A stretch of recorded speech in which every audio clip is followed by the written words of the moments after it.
Scorpio rising. How you doing, Scorpio? This is your reading for the Capricorn new moon that's happening on the 30th or the 31st of December, depending on what part of the planet you live on. Just before the new calendar year, fresh new moon energy coming through. I'm here for it. My name's Chloe. I work with card divination, astrology, and I channel multi-dimensional energies through my body, both in form of the physical and vocal light language.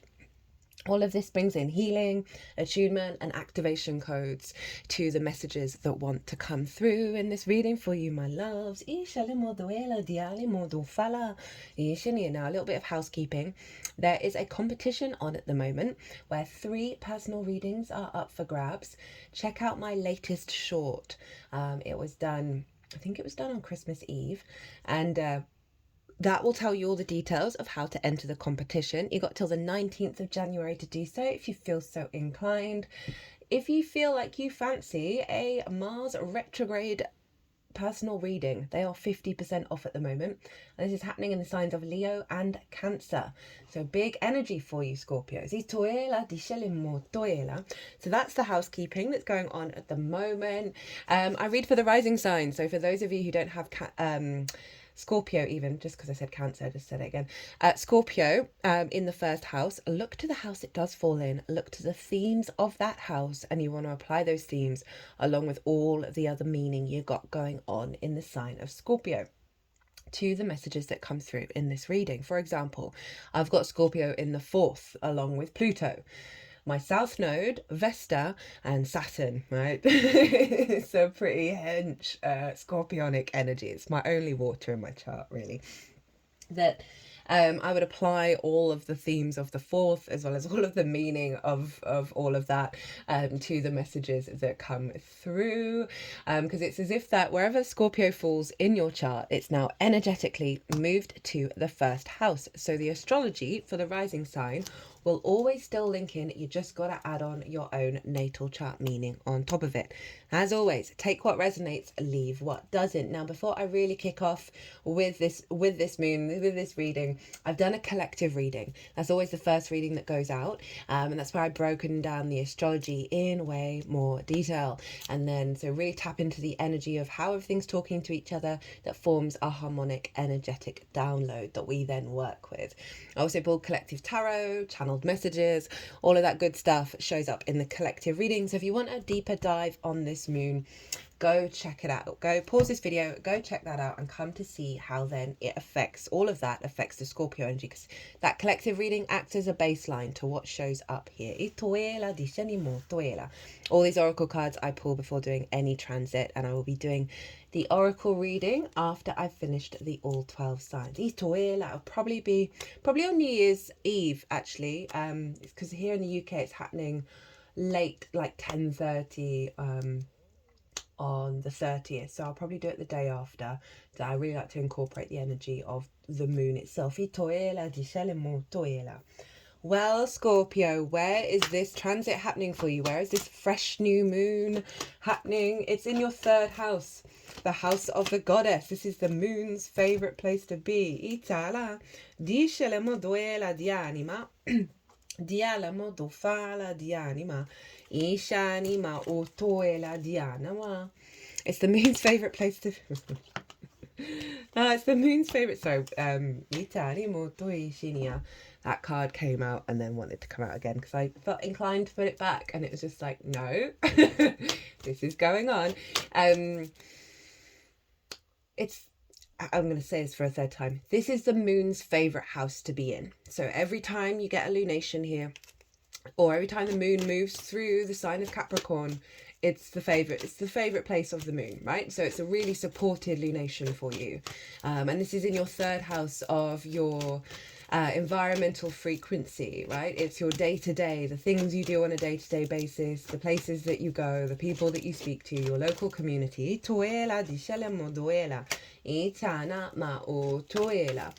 It's very important. The more that you find meaning in the day-to-day and the little things, the more that then resonates in the bigger picture. And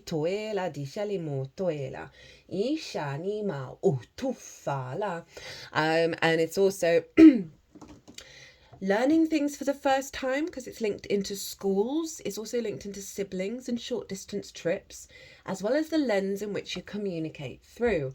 So you've got some fresh new energy happening here. And this Capricorn moon, we're not going to have one like this in Capricorn for another 18 to 19 years, because it ties in to the Libra Aries nodal axis.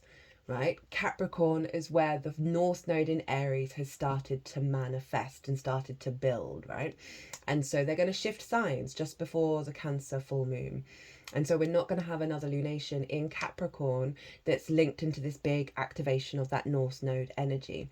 Now, interestingly enough, and I haven't felt this all morning, I've been doing readings, I've just got now a pain in my shoulder that is just getting really irritated, and it's been fine all morning. And I'm thinking about how you got the North Node over in Aries, which is about physical health, and sort of the awareness of that on the day-to-day, and how it may have affected how you find meaning, how you find resonance, and also that kind of acknowledgement that the North Node does expand and amplify wherever it is, and it's in your 6th house of work and health. So those themes you might be recalibrating with this new moon of everything that you've been learning since July last year with the nodal transit, into a deeper sense of resonance of where you're headed in the long term, right? Are you going to let the little things irritate you?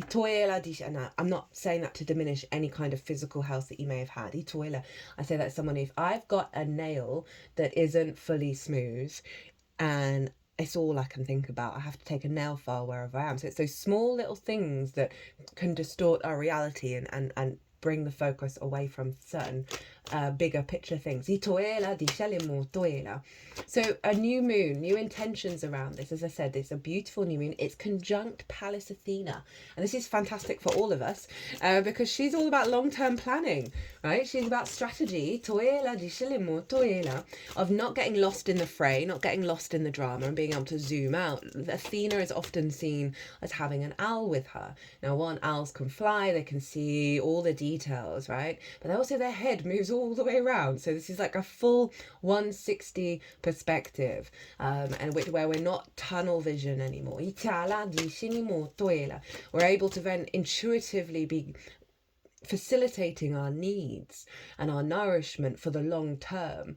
That's doubled down by the Capricorn energy itself. And then with Pallas Athena, it's like taking us out of old structures, old traditions, old dogmas that don't serve us anymore, right? Because it's all about, okay, well, what's going to work moving forwards? Because a lot of those old structures do not work, but we're so used to holding on to them.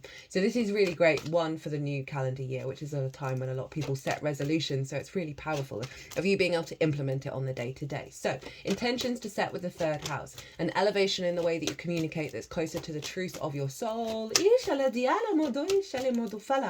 finding a deeper resonance and meaning in your day-to-day, enjoying the little things, right? That's why I think the 3rd house is so important. When we find the joy in the washing up, right, we get out of conflict of lack in the bigger things because we're finding resonance in everything that we do.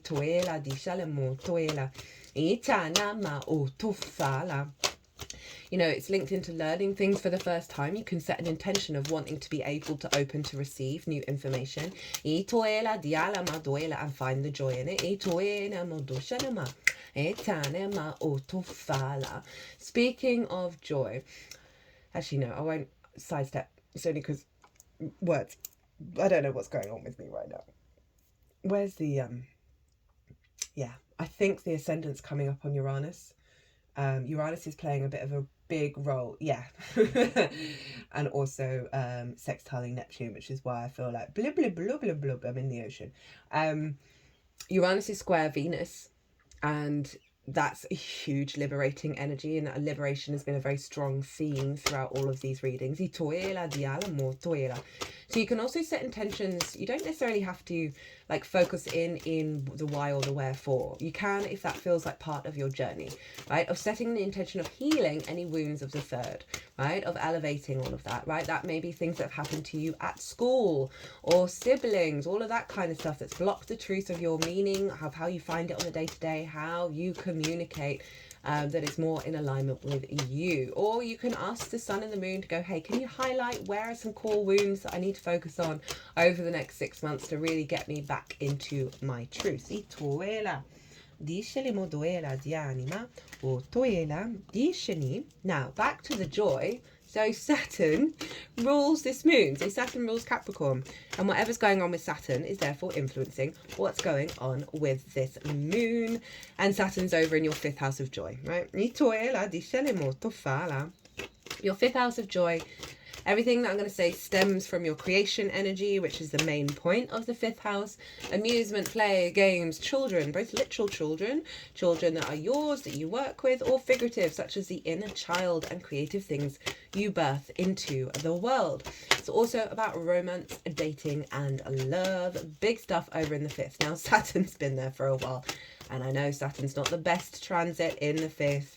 A dampening of the joy, a restriction around the joy. But as I've been saying, since it moved in there, gotta trust the process with Saturn, because really what Saturn's up to is elevating a level of maturity and commitment to your creation energy, to your joy, to your pleasure that serve you for the next 30 years, right? Stepping up to the plate, your own integrity when it comes to this. So Saturn is influencing your day-to-day and the way that you communicate. And I really see this as a bringing more joy, more creativity, more fun into your day-to-day. And Saturn is making sure that that's in alignment with your core needs and not poor impulse control. I don't think I've seen any of... I've seen the one at the bottom of the deck, but I think I've only seen 2. One from there, one from there. I love it when that happens.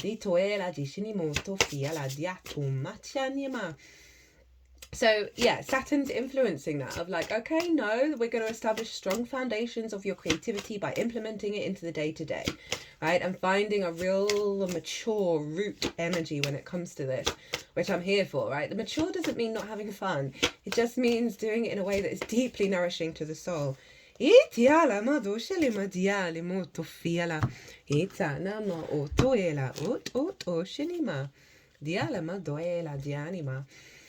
at the time of this moon, Saturn is squared by Jupiter and Mercury, and this is pretty powerful. So Jupiter is over in the sign of Gemini, Mercury is in Sagittarius. Now Jupiter rules Sagittarius and Mercury rules Gemini. This is what's called mutual reception. They are in each other's realms. They are psychically connected. There is a feedback loop between these two energies, and they are governing the whole chart. They've been doing this for a while, and the only times this hasn't happened is when the moon is in her own realm of Cancer.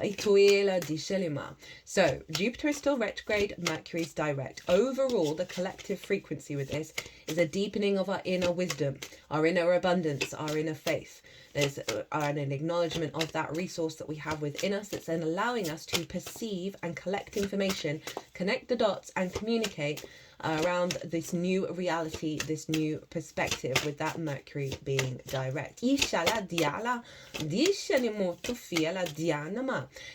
Jupiter is over in the 8th house of the outside world's resources and your interaction with them. This is where relationship dynamics show up, the give and exchange between anything other than yourself. Time, money, energy, intimacy, ideas, resources. It can be resources coming in that are more one-off chunks of resources, such as bonuses or commissions or mortgages or loans or inheritance, both 3D and cosmic inheritance. We can have scarcity complexes, fear mindset, hyper codependency and hyper independence, the extremes of dynamics of exchange. Jupiter is really helping you bring that into a state of equilibrium, find a deeper wisdom that it's about you and not about the conditioning that you faced over the many years of your incarnation, right? Of how to give and how to receive. It's still retrograde though, so it goes direct on the 4th of February. So there may be a little bit of a delay of whatever bonus is coming in with that Jupiter. But overall, you're really getting an inner wisdom around your interaction with the outside world, right? So say, for example, we haven't had, and I'm just going to go with the negative ones, or not negative, the wisdom paths that we have chosen of having crappy relationships, having a scarcity mindset about the world, and that dampening the meaning we find in the day-to-day, dampening the way that we communicate from a place of truth, right? All the oof, just had a real, I really stretched my neck out.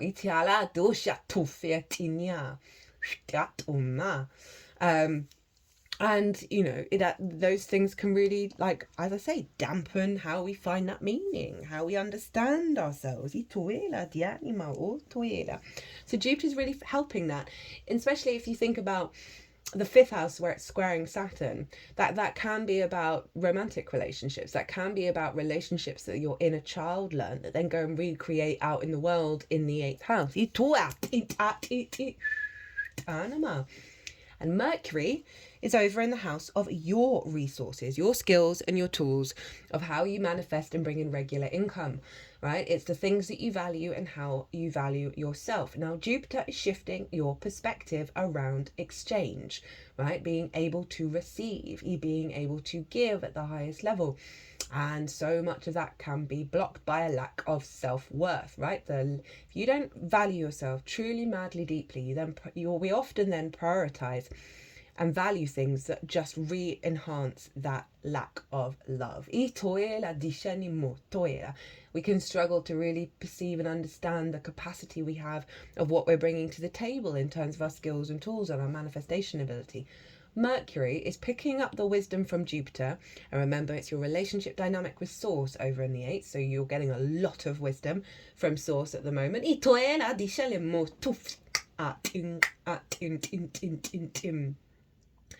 And when it moves into the sign of Cancer, you're really going to apply that all to your perspectives. But meanwhile, you're getting a lot of wisdom of reorientating your awareness of what reality actually is. And Mercury, you're able to pick up the clues and the synchronicities and the signs and the informations and perceive your reality more akin to this new frequency rather than that from the past. So lots of inspiration, lots of ideas around your skills and your tools, around your sense of value, around this sense of strengthening of what it is that you need from relationships that's then feeding into your 5th house of creation energy and joy. I could also definitely see this as a massive time over the next 6 months of putting your creativity into your day-to-day, getting the ideas, getting the inspiration, and fueling it into your creation energy, and then being able to put that and the joy and the pleasure and putting that into practice in a day-to-day basis, because you're opening up your capacity to be of value and to receive all the good stuff. So that's forming a T-square, and the release point is Saturn over in your 5th house. So there is a call to get creative, to get imaginative, bring in the magic, allow more space for that, and really be mindful of your integrity when it comes to your creation energy, and not the old impulses of the wounded inner child. And that's really going to help facilitate you finding more meaning in the day-to-day, because you're bringing more joy in. And creative things can be absolutely anything. It's what gives you a little lightness of being. It might be the cooking, right? You know, where you're feeling, getting creative in the food that you're making.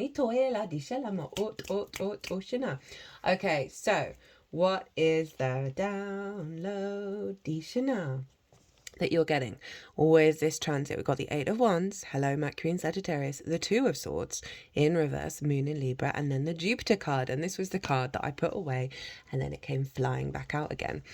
And so this is all about alignment of your own value, right? With that Mercury over in the 2nd house. That is, so the 2 of Swords, this is all about, in the reverse, it's having the clarity of perspective of who you are in this new landscape, right? As you move into the world and you find that meaning in the day-to-day, right? If you find that resonance, the truth of the way that you communicate in the world, that you perceive your environment. As I said, that third house is powerful because the more we work on the little things, the more the bigger things fall into place. And then we have the Wheel of Fortune. So saying fate is changing, right? This sort of alignment energy, this flow and ease and sense of self is opening up space for this awareness of abundance in the day-to-day, of this a wisdom in the way that you communicate, because it's Jupiter. The fate is changing. Stuff is going on around you that you may not be aware of, that's bringing you into alignment, bringing in possibilities and opportunities that are more expansive in their nature. I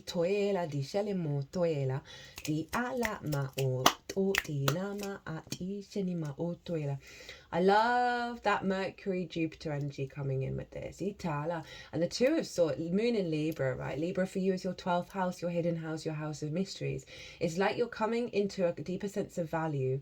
The unconscious realms aren't governing you in a way that does you a disservice. Those limiting beliefs, those trauma responses. You're bringing the magic of yourself, that Libra energy, into your day-to-day. That is allowing more ease, more grace, more abundance, more experiences in your day-to-day experience. That there's a lightness with Jupiter. It's the biggest gas giant, right?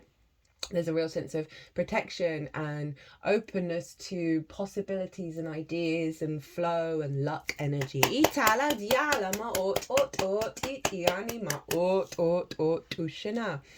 How to work with this energy.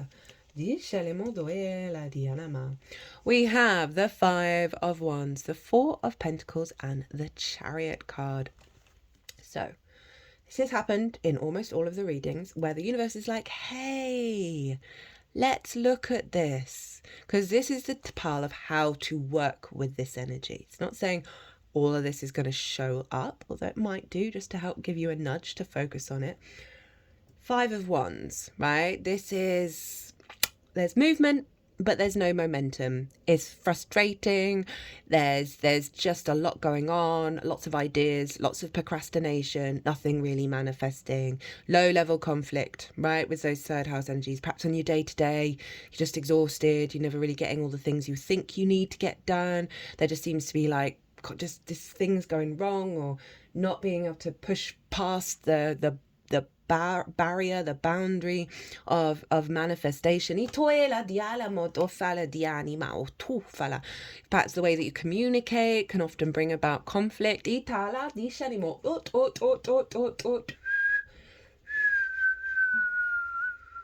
mean, Capricorn is it's ruled by Saturn. It can be a bit of a no planet. I don't often talk about this with these signs, but I felt called to with this transit. Right, both Capricorn and Aquarius, their default can be no. I say that as an Aquarius moon and a Jupiter Aquarius, right? And who's had strong Capricorn energy around me. And it's just hilarious to witness the default, the instant no. It's not with everybody, and it's not in every formation, but there is just this automatic no that Saturn has, because it's boundaries, it's limitations, it's not the yes planet of Jupiter, right? And so with that no energy, I've been calling on various signs to say, look, this isn't about shaming that. It's just acknowledging, okay, that was a default. Is that the truth of my default? I mean, your natal chart's just a programming at the same time. So just to be an observation of when those no's come up, give yourself pause, because usually all it needs is a pause, and then the true answer comes out. The amount of times I've had conversations with a Capricorn, and I'm basically saying a thing that they agree with, and that they then say no to, and then they repeat in a slightly different way exactly what I've just said, as if it's their idea. And it's not that they're taking up that idea, it's just that impulse of no. And yeah, and then you just watch their body just do a little weird thing when the body's like, oh, but they just said that. And it's hilarious. I'm the same with my Aquarius moon. I have to be really mindful of my default genuinely is no. And I'm like, no, I just need to go away and pause for a second. I need to go in that state of isolation and really figure out what I actually want. Astrology's funny. Anyway, I digress. So, It's calling you, right? What's going to help is to look at this and think, where is this? Where is this in my life? Ages ago, I saw a meme for this, and underneath it, that it said "stupid tent." And for any of you who have put up an old school tent, you'll understand the pain of this card. I'm like, it's not quite the Five of Swords. It's not. There's not a sharp bitterness to it. It's just a little bit frustrating, right? And also it can feel like you're being pulled in lots of different directions on the day to day, and like you're never feeling at ease, you're never feeling in your flow state. So it really is, they have been asking everyone to look at something and then do a little practice with it and do some healing from a place of deep compassion. So following that card, you have the Four of Pentacles. Now, I love the Four of Pentacles, and this is a great card to do meditation on, because for me, this is all about your inner frequency being able to create from it alone and not from the distortions of the city, of the outside world. I always feel there's a little force field here. We've got pentacles on the feet, heart, and crown chakra. That is a symbol of Venus. She wants you to create and feel good in this 3D world. There is a crown representing sovereignty. So you might want to get this card if you've got a tarot deck, or just visualize this in the morning, right, of tapping into this Four of Pentacles, of tapping into it and seeing, okay, what is my inherent frequency? And then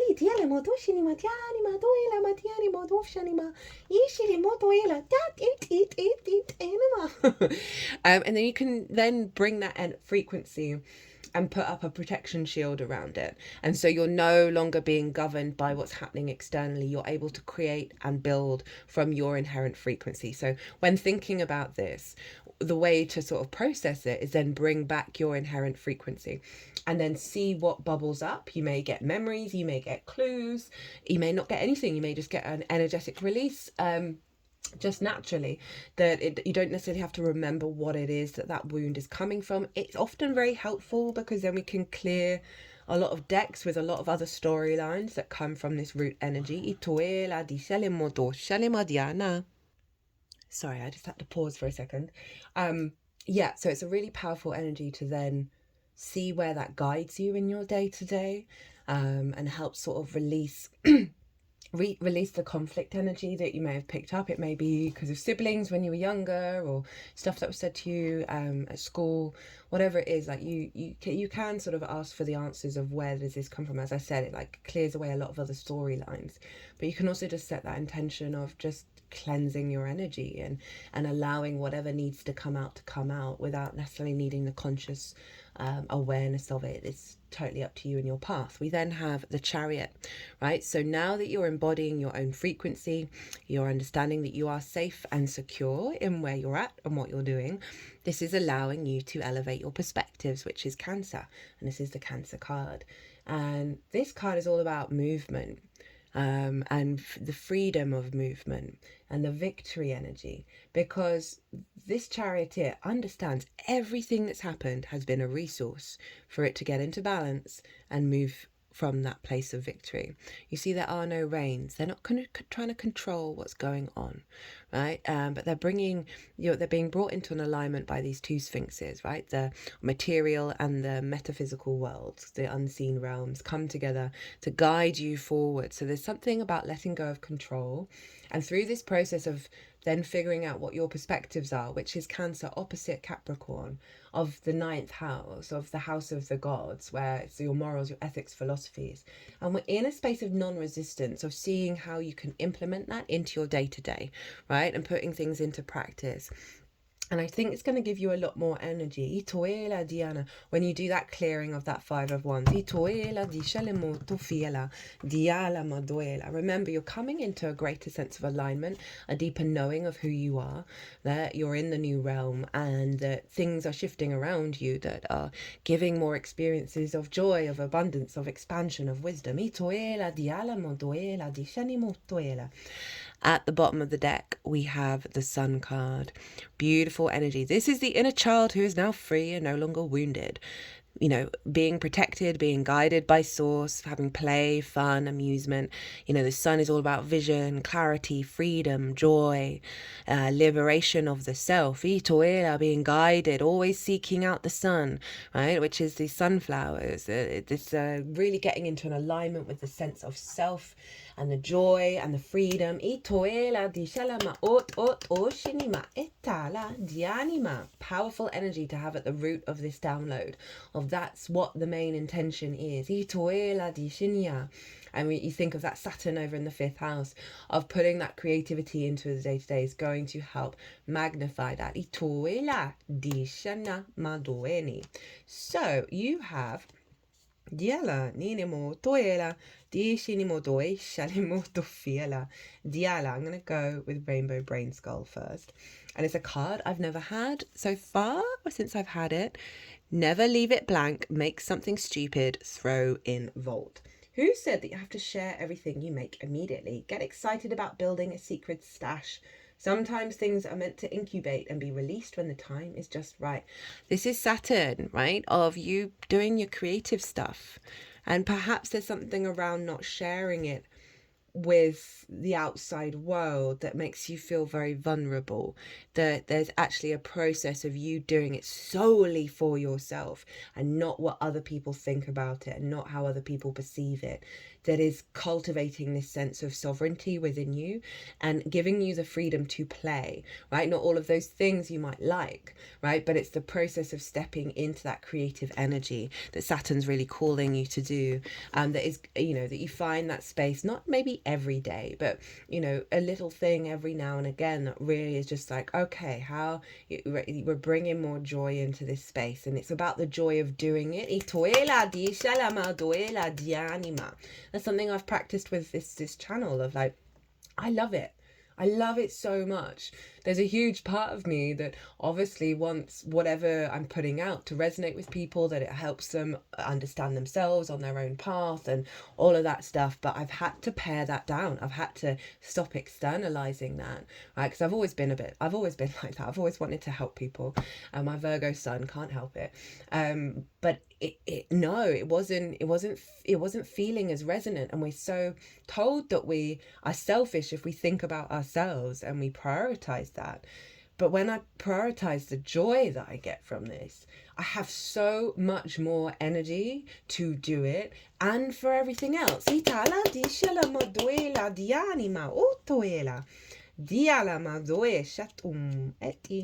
Right, final oracle card.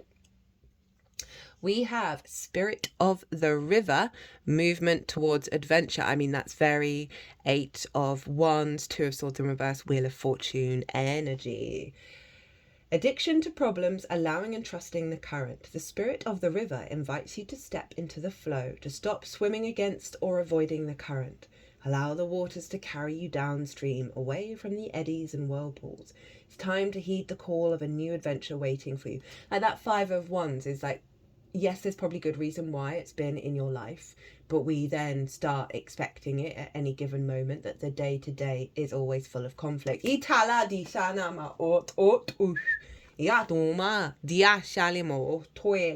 Probably for good reason, but we all know the mindset is the way out. And that's what Jupiter and Mercury are enhancing right now. Stop working on the problem for a while. The issue is not what it seems. It's your addiction to fixing what has gone bad that is consuming so much of your time.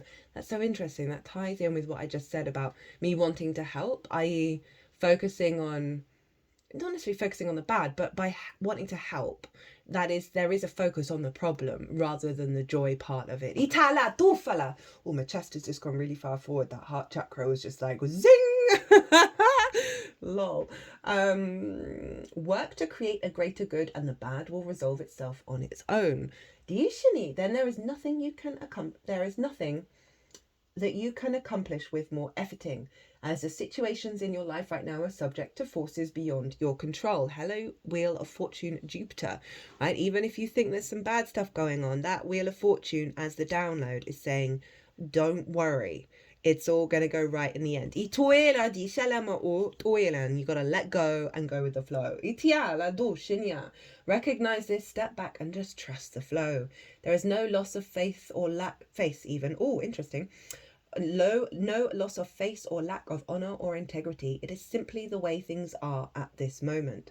When this card appears, it's time to say yes to the next leg of your journey.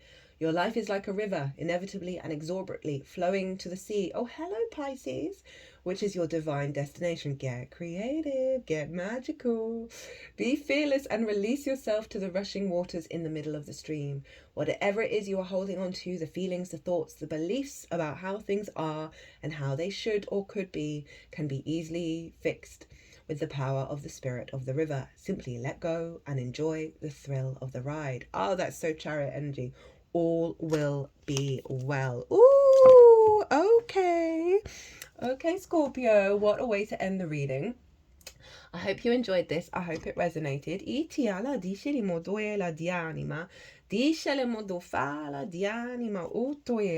If it did, hit that like button, leave me a comment. I'd love to hear from you. What are your new calendar year resolutions? What's going on with you? How is this resonating? If you want a personal reading, my website is everywhere. If you want to pay by PayPal, email me directly. 50% off all Mars retrograde personal readings as well as the competition. Don't forget, the latest short is how you enter. You got till the 19th of January to do so. My lovely Scorpios, be good to yourselves, be good to those around you, safe travels, and be well until we meet again.